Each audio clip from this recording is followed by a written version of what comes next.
తక్కువ పదార్థాలతో సులువుగా తయారు చేసుకుని సంపంగి పూలని తయారు చేయడం చూద్దాం. హాయ్ అండి, ప్రావీణ్య ఛానల్కి స్వాగతం. సంపంగి పూలకు కావలసిన పదార్థాలు: మైదా 1 కప్పు, బియ్యపిండి 1/2 కప్పు, రవ్వ 2 స్పూన్లు, చక్కెర 1.5 స్పూన్, ఇలాచి 4, నూనె డీప్ ఫ్రైకి సరిపడా, నెయ్యి 2 స్పూన్లు, సగం నిమ్మ చెక్క.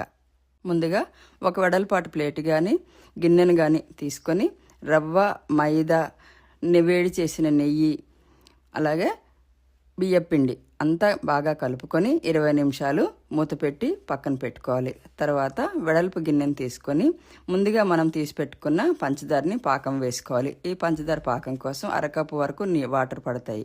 ఈ పాకం ముదురుగా కాకుండా లేతగా కాకుండా చూసుకొని నిమ్మ చెక్కను వేసుకొని దాన్ని పక్కన పెట్టుకోవాలి. ఆ తర్వాత ముందుగా మనం నానబెట్టుకున్న పిండిని చిన్న చిన్న ముద్దలుగా చేసుకొని వాటిని చిన్న చపాతీల్లా గొత్తుకొని మధ్యలో ఒక చాకుతో ఘాట్లు పెట్టుకుంటూ పనస్తోనలా చేసుకొని పక్కన పెట్టుకోవాలి. తర్వాత మరో బాండి తీసుకొని నూనె వేసి బాగా వేడెక్కాక అందులో మనం తయారు చేసి పెట్టుకున్న పనస్తోలని ఒక్కొక్కటిగా వేసుకుంటూ అవి కదపకుండా మెల్లమెల్లగా టర్న్ చేసుకోవాలి. అవి గోల్డెన్ కలర్ వచ్చే తర్వాత ముందు మనం చేసి పెట్టుకున్న పంచదార పాకంలో 2 నిమిషాలు ఉంచి తర్వాత మరో ప్లేట్లో సర్వ్ చేసి పెట్టుకోవాలి. ఇలాంటి వంటలు మరియు ఆహారానికి సంబంధించిన ఆసక్తికరమైన అంశాల కోసం మన ప్రావీణ్య ఛానల్ని ఫాలో అవ్వగలరు.